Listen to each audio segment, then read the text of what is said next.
உலகத் மக்கள் அனைவருக்கும் வணக்கம். இந்த வீடியோவில் நம்ம பார்க்க போகிறது i3, i5, i7 இந்த ப்ராசஸர் பற்றியான வித்தியாசங்கள் என்னென்ன அப்படின்றத பற்றி தான் இந்த வீடியோ வந்து முழுசாக பார்க்க போகிறோம். பல நண்பர்களுக்கு இதுக்கு ஒரு சந்தேகம் வந்து இருக்கும். ஸோ அதனால தான் இந்த வீடியோ வந்து நம்ம தனியாக பண்ணிகிட்டு இருக்கோம். நீங்கள் இன்னும் சேனலுக்கு சப்ஸ்கிரைப் பண்ணாமல் இருந்தீங்கன்னா கீழே இருக்கிற இடத்துல சப்ஸ்கிரைப் பட்டனை ப்ரெஸ் பண்ணிக்கோங்க. கூட ஒரு பெல் ஐக்கான் இருக்கும், அதையும் சேர்த்து ப்ரெஸ் பண்ணிக்கோங்க. நம்ம சேனலில் எப்போலாம் வந்து வீடியோ அப்லோட் செய்யப்படுதோ உங்களுக்கு அப்டேட் உடனுக்குடன் கிடச்சி வாங்க இன்னைக்கு வீடியோ கூட போகலாம்.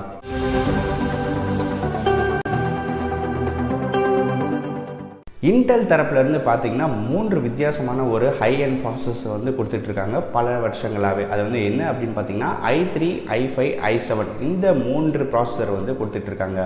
ஸோ இந்த 3 ப்ராசஸருக்கு உண்டான வித்தியாசங்கள் என்ன அப்படின்றது பல பேருக்கு வந்து நம்மளுக்கு வந்து ஒரு கன்ஃபியூசிங்கான ஒரு விஷயமாகவே இருக்கும். இந்த வீடியோவில் ஒரு தெளிவான விளக்கம் வந்து பார்க்கலாம். ஸோ இந்த ப்ராசஸருக்குள்ளே போகிறதுக்கு முன்னாடி உங்களுக்கு தெரிய வேண்டிய 4 டேர்ம்ஸ் என்னென்ன அப்படின்றத இப்போ வந்து பார்க்கலாம். முதல் விஷயம் என்ன அப்படின்னு பார்த்தீங்கன்னா கோர்ஸ். இந்த கோர்ஸ் வந்து என்ன சொல்லுவாங்க அப்படின்னு பார்த்தீங்கன்னா, உங்கள் அந்த சிப்பு இருக்கு இல்லையா, அந்த சிப்புக்குள்ளே எத்தனை ப்ராசஸர் இருக்குது அப்படின்றத கனெக்ட் பண்ணுறதா இந்த வந்து கோர்ஸ் அப்படின்றது சொல்லுவாங்க. இந்த கோர்ஸ் வந்து எத்தனை வந்து ஸ்டார்ட் ஆகும் அப்படின்னு பார்த்தீங்கன்னா, சில இதில் சிங்கிள் கோர்லேருந்து ஸ்டார்ட் ஆகும். ஆனால் இந்த i3, i5, i7 ப்ராசஸரில் பார்த்தீங்கன்னா மினிமம் 2 கோர்ஸ்லேருந்து ஸ்டார்ட் ஆகும். அதாவது 2 கோர், 4 கோர், அப்புறம் 6 கோர், 8 கோர் இந்த மாதிரி வந்து உங்களுக்கு கோர்ஸ் வந்து போயிட்டுருக்கும். உங்கள் சிப்செட்குள்ளே எத்தனை ப்ராசஸர்ஸ் இருக்குது அப்படின்றது கணக்கு தான் உங்களுக்கு வந்து கோர்ஸ் அப்படின்றத சொல்லுவாங்க. இரண்டாவது நீங்கள் வந்து ஞாபகம் வச்சுக்க வேண்டிய ஒரு டேர்ம் என்ன அப்படின்னு பார்த்தீங்கன்னா ஹைப்பர் த்ரெட்டிங். ஹைப்பர் த்ரெட்டிங்கிறது உங்கள் கம்ப்யூட்டரில் இந்த ப்ராசஸரை வந்து நீங்கள் ஃபிக்ஸ் பண்ணும்போது அந்த கம்ப்யூட்டருக்கு நீங்கள் எத்தனை கோர்ஸ் வந்து ஃபிக்ஸ் பண்ணுறீங்களோ அதை விட 2 மடங்காக வந்து கம்ப்யூட்டருக்கு வந்து காட்டக்கூடிய தன்மை தான் இந்த ஹைப்பர் த்ரெட்டிங்.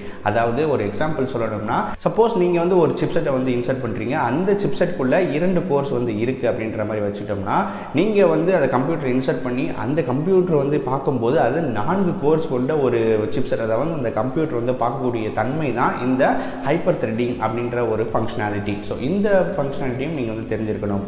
மூன்றாவது பார்க்கக்கூடிய விஷயம் என்னென்னு பார்த்தீங்கன்னா கிளாக் ஸ்பீட். இந்த கிளாக் ஸ்பீடும் ரொம்பவே ஈஸியாக வந்து புரியக்கூடிய விஷயம்தான்.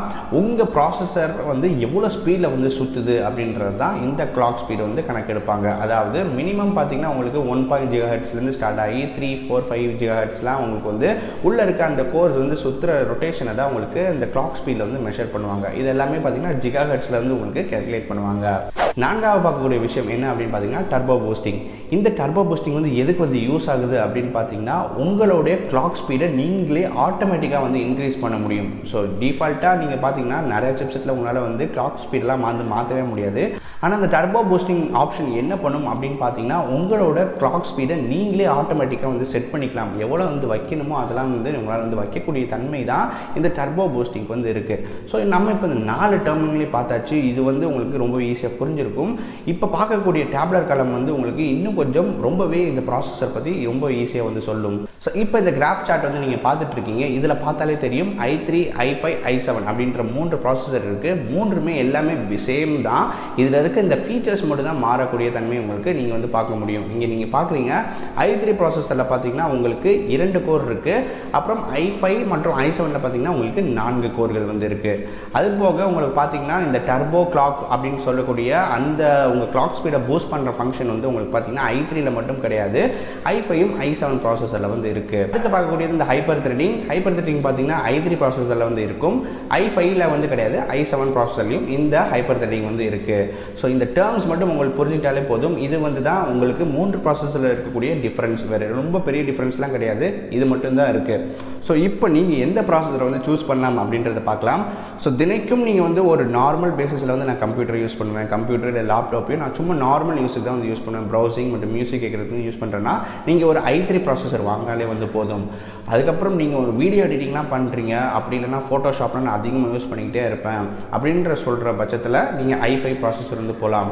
i7 வந்து பார்த்தீங்கன்னா ரொம்ப எக்ஸ்ட்ரீமான ஒரு கண்டிஷனில் தான் யூஸ் பண்ணுவாங்க. அது எப்படி அப்படின்னு பார்த்தீங்கன்னா, ஒரு 4K வீடியோஸ் வந்து நீங்கள் எடிட் பண்ணுறீங்க, இல்லை 4K வீடியோஸ் வந்து பார்க்குறீங்க, 4K கேமிங்ஸ் வந்து பண்ணுறீங்க அப்படின்ற ஒரு பட்சத்தில் தான் i7 வந்து வாங்க வேண்டியிருக்கும். அது தவிர்த்து நார்மலாக நீங்கள் ஒரு i3 ப்ராசஸரே வாங்கினாலே உங்களுக்கு போதுமானது. இந்த வீடியோ கண்டிப்பாக உங்களுக்கு யூஸ்ஃபுல்லாக இருந்திருக்கும்னு நினைக்கிறேன். அப்படி யூஸ்ஃபுல்லாக இருந்தால் மறக்காம இந்த வீடியோக்கு லைக் கொடுங்க. இந்த வீடியோவை உங்கள் நண்பர்களோட வந்து ஷேர் பண்ணுங்கள். இன்னும் இதே மாதிரி பல வித்தியாசமான கண்டென்ட்டோட நான் உங்களை அடுத்த வீடியோவில் சந்திக்கிறேன். நீங்கள் பார்த்துட்டு இருக்கிற தமிழ் டெக்லான்சர். என்னோட பேர் கௌதம். நான் இந்த வீடியோ வந்து சைன் ஆஃப் பண்ணிக்கிறேன்.